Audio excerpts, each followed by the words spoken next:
Normal na lang kay Tatay Nathaniel Roque nga aduna gayud pagsaka sa mga palaliton karong panahuna. Ilabi na nga bulan na sa Disyembre. Pipila lang sa mga rason mao ang taas nga demand. Malang gihapon at least nga ang presyo mo sa gihapon nila nga gikan tungod sa ang panahon nato ron December. Siyempre mao gina nga magkan sa ato nga presyo okay lang. Nakadepende na lang sumala pa sa diskarte. Unsaon pagbanumano sa budget aron nga mamahimong suwak gihapon nga makakaon og tarong sa usa ka adlaw. Aron nga ang ato nga financially kayo datamutdan at least nga maaga punta sa ato nga stable nga makapalit ka punta sa uban nga mga items o mga tupalaliton sa matag adlaw. Ay nagbarato na po'y nagmahal.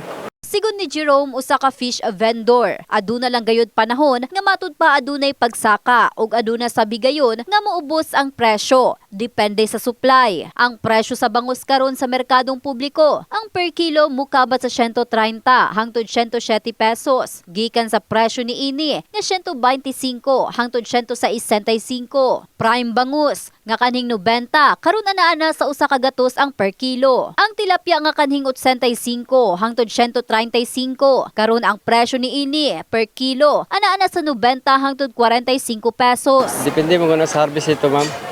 Pag sobrang stock sa harvest mo nang magdagsa dire mo nang magbarato.